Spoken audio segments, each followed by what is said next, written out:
नमस्कार दोस्तों, मैं राहुल गिरी फिर से एक बार आपके सामने हाजिर हुआ हूँ एक नए वीडियो में। सबसे पहले आप सभी लोग मेरे चैनल विद्यार्थी हेल्प सेंटर को आप सब्सक्राइब करें और शेयर करें, जिससे ज़्यादा से ज़्यादा लोगों को लाभ पहुँच सके। आज का जो हमारा टॉपिक है वो है फोकस दूरी और वक्रता त्रिज्या में संबंध। क्या है फोकस दूरी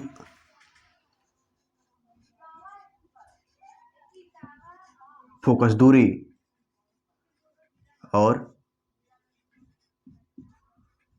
वक्रता त्रिज्या में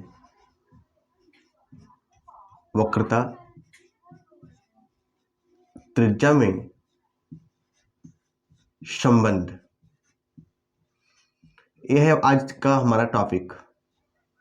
यानी कि कौन कौन सा संबंध होता है वक्रता त्रिज्या और फोकस दूरी में।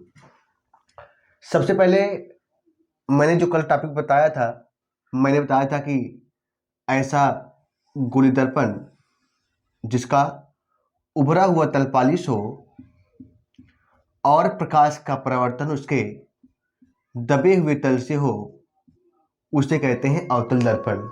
क्या कहते हैं उसको? अवतल दर्पण। फिर मैंने बताया था गोली दर्पण जिस गोली खोखले का भाग होता है उसके परावर्तित तल के मध्य बिंदु को दर्पण का ध्रुव कहते हैं, अर्थात इसको पोल कहते हैं।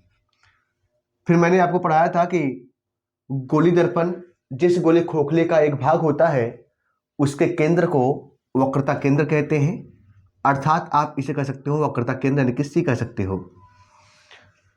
इसके साथ ही साथ मैंने आपको पढ़ाया था कि ऐसी रेखा जो वक्रता केंद्र और दर्पण के ध्रुव से होकर जाती है उसे मुख्य अक्ष कहते हैं, मेन एक्सिस कहते हैं।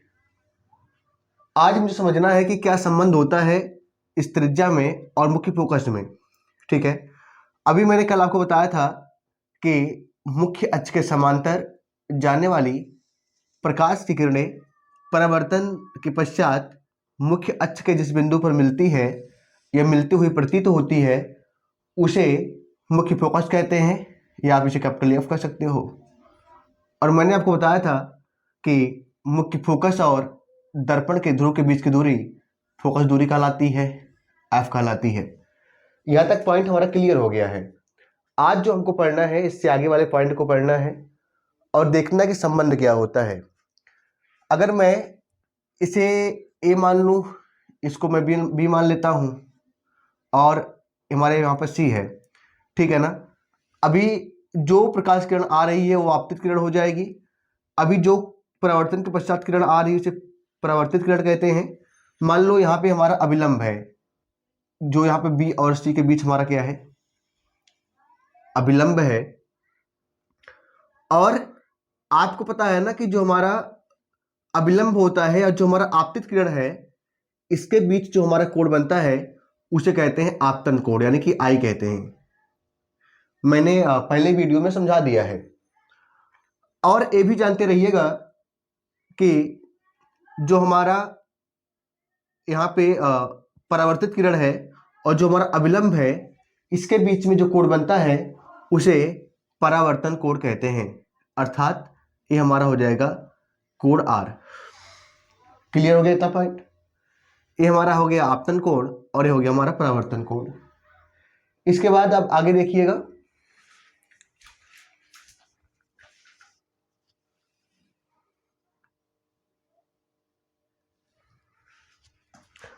अब इसके बाद हम आगे देखते हैं मेरा अगला पॉइंट क्या हो सकता है। अभी आपको समझ में आ गया, ये आपतन कोण ये परावर्तन कोण हो गया, अर्थात हम लिख सकते हैं परावर्तन के नियम से प्रकाश के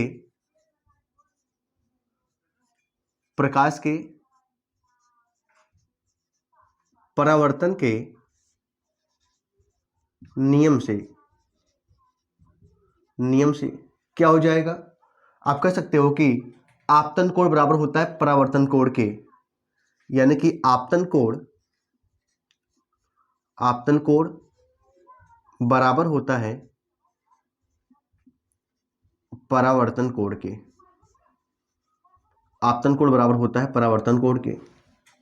या आप कह सकते हो कि हमारा ए बी सी कोण A B C is equal to हो जाएगा हमारा किसके, कोण सी बी एफ के, कोण सी बी और एफ के। इतना पॉइंट क्लियर हो गया। इसे बना लेते हैं समीकरण नंबर 1। इसे आप समीकरण नंबर 1 बना लो,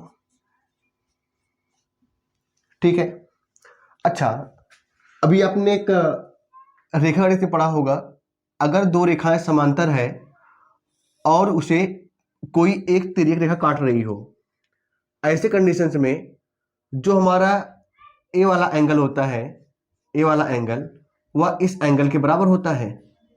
यानी कि हमारा जो कोण C B sorry A B C होगा, यानी कि एकांतर कोण के नियम से क्या हो जाएगा, यहां लिखेंगे एकांतर कोण प्रगुण से क्या हो जाएगा, कोण ए बी सी, कोण A B C is equal to हो जाएगा कोण बी सी एफ के, कोण सी यही होगा ना, सॉरी बेटा, कोण बी सी एफ के, मतलब ए वाला कोण इसके बराबर होगा, कोण बी सी एफ के। इसे क्वेश्चन नंबर 2 मान लेते हैं, ठीक है। तो अभी समीकरण 1 को देखो और समीकरण नंबर 2 को देखो, दोनों का लेफ्ट हैंड साइड इक्वल है, तो जाहिर सी बात है अगर लेफ्ट हैंड साइड इक्वल है तो राइट हैंड साइड इक्वल होगा। यानी कि हमारा कोण यहां लिखेंगे समीकरण 1 व 2 से, समीकरण 1 व समीकरण 2 से क्या हो जाएगा, हो जाएगा हमारा कोण B C F is equal to कोण सी बी एफ के। यहां पे लिख सकते हैं क्या, सी बी एफ के, सी बी एफ के।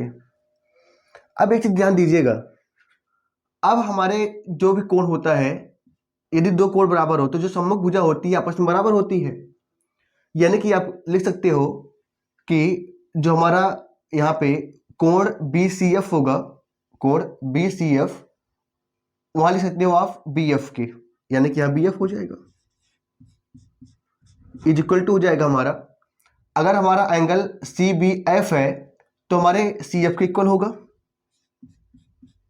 यानी कि जो कोण हमारा, यदि कोण बी सी एफ है तो जो सम्मुख कोण होता है क्या हो जाता है, इक्वल। यहां लिख सकते हैं सम्मुख कोण प्रगुण से, ठीक हो गया। अब हमारा जो बी एफ है इज इक्वल टू किसके हो जाएगा, जो हमारा बी एफ है इज इक्वल टू हो जाएगा हमारा सी एफ के।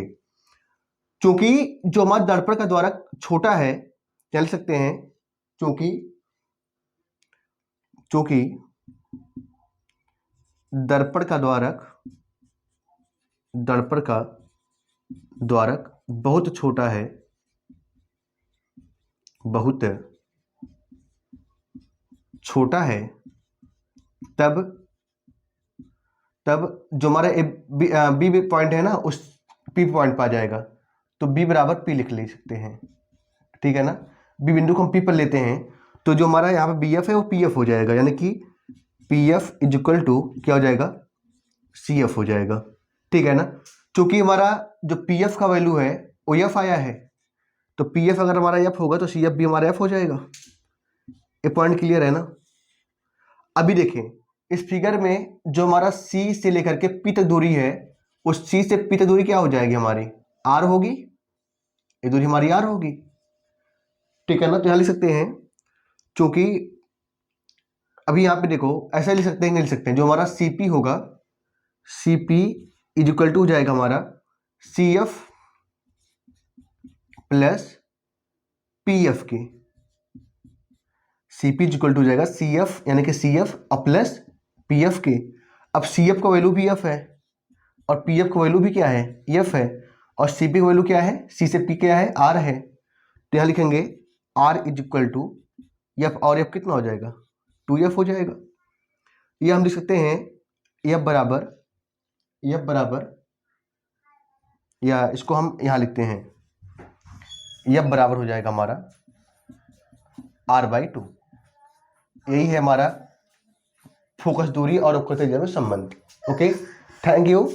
अब हम लोग मिलेंगे अगले वीडियो में, तब तक आप इस चीज़ को नोट करें और लोगों तक शेयर करें। धन्यवाद।